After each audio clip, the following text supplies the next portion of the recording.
Hello and welcome to Coffee with Carey. Thank you for stopping by. Appreciate that.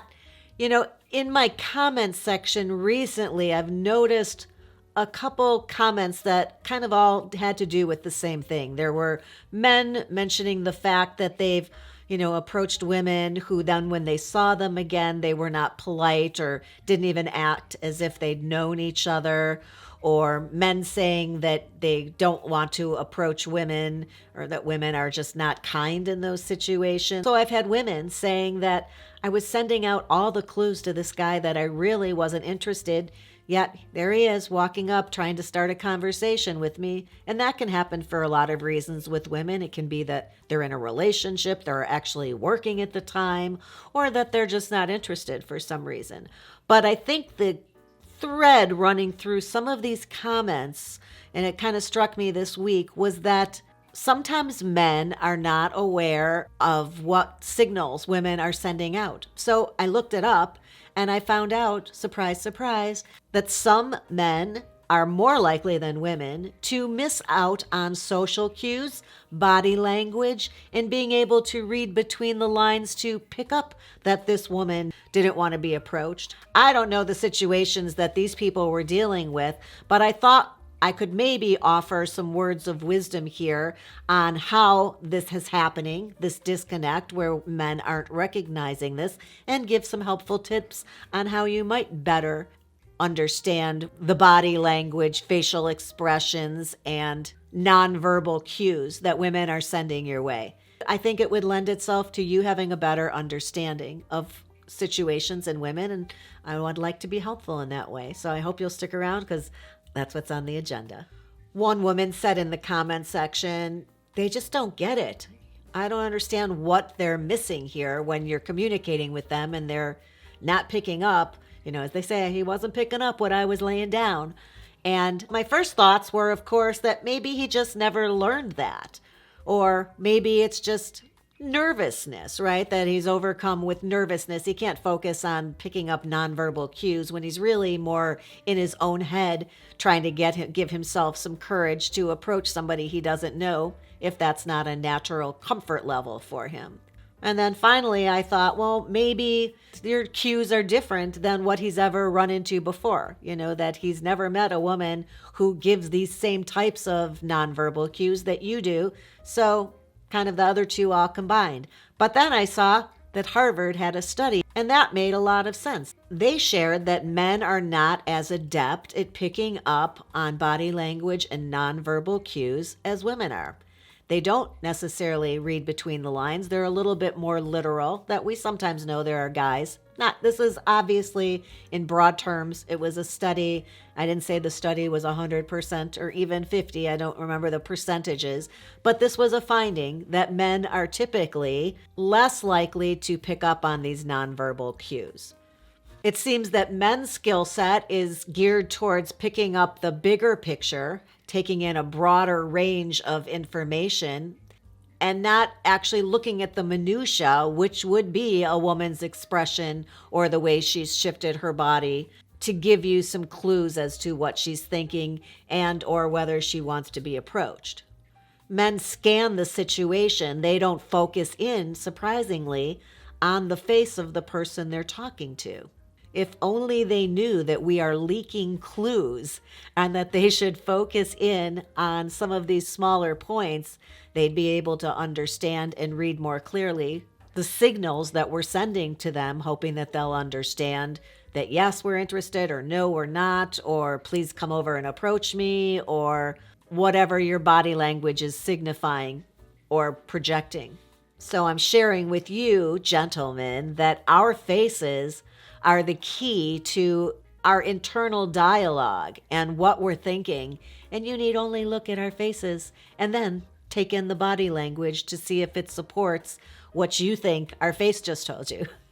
I've talked about body language in episodes previously, but that's usually in reference to flirting and looking for signs that somebody's flirting with you based on their stance, their posture, the way their arms are crossed, how they're facing. I'll leave a link to this here, but this is just in more general terms so that you could even pick up on whether or not your blind date is the person that you're looking for based on watching her face and how she glances at you. I had a guy on a blind date recently, a client, and the girl said he looked right at her and she like raised her eyebrows like, yeah, it's me. Are you him? And he just looked away and walked the other way. So that might be a perfect example. And they pointed out that in general, most men don't typically put the same value on empathy and understanding somebody, so they wouldn't be looking for those signals in the way that a woman would be searching somebody else's face, expressions, just clues as to what they're thinking. And the piece of advice that I could offer as a start, things to start paying attention to that might help make you even more adept, not saying you're not adept already, but make you even more adept at picking up on these signals, is to focus in on and pay attention to eye contact, posture, body language, tone of voice, and very important to watch out for incongruities between some of these things, especially between what somebody's saying and what their body language is implying or their facial expressions. I might recommend at this point that there's a body language guy who picks up on all this stuff named Spidey. He's a mentalist, performs shows doing mentalism, but he has a YouTube channel. I'll link to it down below. And I love watching this because that's exactly the kind of stuff he talks about on a regular basis. He has videos and then he'll pick it apart, sharing with you what he reads between the lines and encouraging his viewers to also share what expressions and body language you're picking up on in the comment section. I think it's interesting. Oh, a little piece of info on what kind of stuff I'm watching on YouTube, I suppose. Anyway, watching for words and actions to match up. And if they don't, to ask questions. That's your next best line of defense. And the questions aren't just what did you mean, but to give somebody the opportunity to help you learn, which might look more like saying, now, when you said that, did you mean this, the and the other? Or something like, so what you're saying is that you'd prefer if we blah, blah, blah. So those types of questions will help practice that skill, and you'll get instant feedback from whoever your partner is.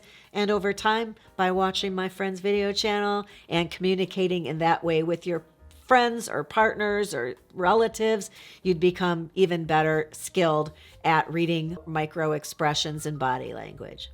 I thought it was interesting. I hope you did as well. If you did, please take up my mother on her suggestion that you leave the episode a thumbs up on your way to subscribing to the channel. If you want to hit that ring bell, then you'd get notified every time a new episode goes live. And I'll look forward to seeing you back here again soon. I appreciate you being here today, and until next time, have a good one. About to start filming, and I needed to show you something before it goes away and tell you a funny story. Years ago, when the kids were probably junior high age, and it was an evening time, probably 7:30, and I'd finished putting away the dishes, cleaning up the kitchen, and I said to my husband, I think I'm going to run to the emergency room. I told you before that my hand felt just kind of tingly and weird. I think I'm just going to go drive over there because it's not getting any better. In fact, it's kind of getting worse. Just something wrong with my arm. We weren't living in the athleisure world back then. So I went upstairs to go maybe freshen up my face a little bit and change clothes. And I decided to maybe wash my face. So I'm upstairs in the bathroom and I put my hair back in a headband or something, push up my sleeves so that I can rinse my face off. And as I go to put my hands out to put them under the running water, I look and I have a rubber band, a hair tie, ponytail holder around my wrist that's cutting off the circulation to my hand.